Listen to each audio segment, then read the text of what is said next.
Jadi artinya sebetulnya yang paling berhak untuk mengadukan atau melaporkan di sini Saudara Joko Widodo. Kalau saya bukan sebetulnya, harusnya berarti dengan tegas ya. Ya harusnya ya delik aduan bunyinya begitu ya. Ya. Karena di sini yang melaporkan bukanlah Bapak Joko Widodo sebagai presiden ya. Untuk pembuktian unsur menyebarkan dalam pasal 28 Undang-Undang ITE ya. Ini apakah harus diambil barang buktinya itu dari URL-nya langsung ya, atau bagaimana?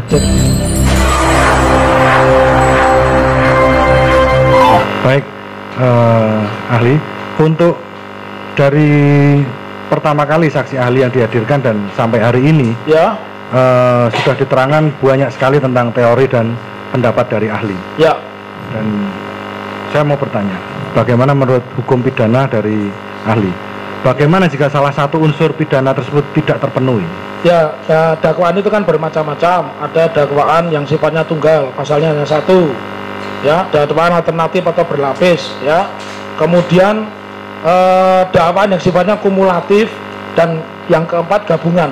Nah, pertanyaannya, kalau Anda tanyakan kepada saya, harus dibuktikan apakah salah satu unsurnya terpenuhi. Kalau itu memang dakwaan yang sifatnya kumulatif, satu demi satu harus dibuktikan.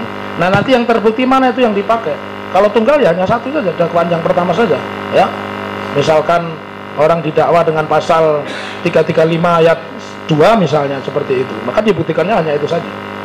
Apakah kalau begitu kan dalam benak kami kan ada putusan frisprak dan putusan onslah ya. Nah, itu bagaimana untuk ya? Kalau namanya onslah itu tidak ada bukti sama sekali, dia dituduhkan melakukan perbuatan pidana tapi bukan dia pelakunya.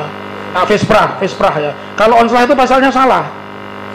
Di Pengadilan Ngawi pernah Laskar Jati itu didakwa, tapi pasal yang dipakai adalah Undang-Undang Telekomunikasi. Akhirnya hakim waktu itu orang Bali membebaskan semua 145 ya. Ya, itu yang disebut onslah. Jadi dakwaannya salah. Kalau mendasarkan pada pertanyaan saudara, maka itu termasuk kategori dakwaan apa, disitulah nanti pembuktiannya. Ya. Baik, saya lanjutkan. Untuk unsur bohong.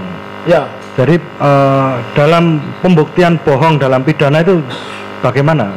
Ya, bohong itu menyampaikan sesuatu secara tidak faktual, ya, secara tidak faktual. Artinya begini, bohong dengan penipuan berbeda. Penipuan itu menyerupakan sesuatu yang asli, tetapi ternyata itu tidak asli, ya. Deskripsinya macam-macam lah, tetapi konteksnya adalah itu. Nah, kalau bohong itu menyampaikan sesuatu, baik itu ditambahi atau dikurangi, itulah bohong, kategori bohong. Dalam perkara ini, kami sudah yang tadi saya sebutkan juga sudah melewati berkali-kali persidangan dan lain sebagainya. Tetapi dalam hal ini sampai hari ini dari jaksa penuntut umum belum pernah menunjukkan kepada kita di persidangan ini ijazah asli Pak Jokowi. Apakah dalam pembuktian bohong menurut ahli pidana apakah itu harus dilakukan? Ya, saya tegas saja karena saya berpendapat bukan ahli, maka harus dibuktikan dulu ya. Jadi saya tidak akan menyentuh kepada wilayah pertanyaan saudara, tapi saya hanya akan substansi saja. Kalau memang asli dan palsu harus ada pembandingnya. Nah, karena kita masuk SPP tadi saya bilang di awal sistem peradilan pidana, maka beban pembuktian kewajibannya itu adalah pada jaksa. Maka ada dakwaan tunggal, dakwaan alternatif, dakwaan kumulatif, dakwaan gabungan. Jadi beban pembuktian di dalam sistem peradilan pidana Indonesia ini ada di negara ya. Maka ada pasal 98 KUHP tentang penggabungan perkara. Itu. Terima kasih. Ya, saya lanjutkan pada rekan. Sebetulnya sudah habis diborong ini. Jadi saya ingin bertanya, tadi dijelaskan tentang menimbulkan permusuhan di mana ujaran kebencian itu juga menyangkut individu. Dalam perkara ini di sini yang dianggap melakukan ujaran kebencian adalah terdakwa yang menyatakan bahwa ijazah Pak Jokowi palsu. Nah, sebetulnya tadi disampaikan negara tidak bisa mengambil alih untuk itu. Nah, di sini yang paling dirugikan itu siapa sebetulnya? Tadi sudah saya sebut, pasal 134 tahun 2006 sudah di-drop dari delik umum menjadi delik aduan. Artinya turun itu kelasnya. Yang mengadu yang bersangkutan, namanya delik aduan kok. Negara tidak bisa mengambil alih peran tanpa ada orang yang mengadu. Pencurian dalam keluarga, perzinahan, penghinaan, pencemaran nama baik. Artinya menghina pejabat itu sudah tidak ada, dan konsep itu salah karena negara Indonesia ini bukan raja. Indonesia kan negara kesatuan Republik Indonesia. Kalau NKRI singkatan negara kerajaan rakyat Indonesia, betul. Pasal itu betul. Polisi, jaksa, siapapun bisa menindak orang itu. Tapi pasal itu sudah menjadi turun kelasnya dari delik umum menjadi delik aduan. Jadi artinya sebetulnya yang paling berhak untuk mengadukan atau melaporkan di sini saudara Joko Widodo. Kalau saya bukan sebetulnya, harusnya berarti dengan tegas ya, harusnya ya delik aduan bunyinya begitu ya. Ya. Karena di sini yang melaporkan bukanlah Bapak Joko Widodo sebagai presiden ya. Untuk pembuktian unsur menyebarkan dalam pasal 28 Undang-Undang ITE ya. Ini apakah harus diambil barang buktinya itu dari URL-nya langsung atau bagaimana? Jadi gini, kenapa saya sebut ITE, kenapa ITE mahal? ITE itu sifatnya real time. Jadi satu ketika saya membimbing skripsi mahasiswa, dia menuliskan di catatan kakinya atau footnote, diakses tanggal 12 April 2010, padahal skripsi itu sekarang, saya pasti tolak. Kamu ini skripsi ini palsu, kamu ini ngopi punya orang, nggak boleh. Berarti kamu ngambil skripsi buatan tahun 2010. Kalau data sekarang mekanisme ilmiahnya begitu, itu makanya disebut real time. Online itu sesuatu yang real time. Anda ketika bertransaksi online uang kan hari ini juga Anda kirim dengan chat, kode bank Anda kirim, selesai di screenshot dibelikan kepada yang bersangkutan. Jadi itu sesuatu itu real time pada saat itu. Karena itu bertentangan dengan locus delicti dan tempus delicti. Ya. Jadi sebuah kejahatan itu dibuktikan tempatnya di mana, kapan kejadian, wilayahnya apa. Bagaimana kalau bukti tersebut diambilnya tidak dari langsung URL-nya ya. Dan URL tersebut sekarang ini tidak bisa diakses? Ya berarti itu tidak diambil dari sumber langsung dari pelaku kejahatan, mestinya diakses dari transmitternya. Yang menerbitkan siapa? Yang menerbitkan A atau B, maka diambil dari A atau B itu. Artinya apakah itu bisa dijadikan barang bukti dalam persidangan? Ya kalau barang bukti kan harus diaudit keasliannya dulu. Makanya ada yang namanya scientific justice crime, di mana itu laboratorium forensik untuk mencocokkan akun ini benar apa tidak, spesimen tanda tangan cek ini benar atau tidak, kan begitu. Kalau sesuatu yang harus pakai ilmu pengetahuan, pembuktiannya juga harus dengan ilmu pengetahuan. Bagaimana pendapat ahli apabila video atau tayangan tersebut sudah dipindahkan ke misalnya flash disk, yang mana ketika dihadirkan dalam persidangan barang bukti tersebut sudah terbuka? Pertanyaan saya, itu disita dari siapa? Dari penyidik atau itu punyanya penyidik atau punyanya terdakwa? Barang bukti itu harus dari pelaku kejahatan, maka ada perintah di putusan terakhirnya dimusnahkan. Ya. Kalau dari penyampaian itu disita dari terdakwa. Akan tetapi ketika dihadirkan di persidangan bahwa flash disk tersebut bukan milik terdakwa dan posisi sudah terbuka. Menurut pandangan ahli bagaimana?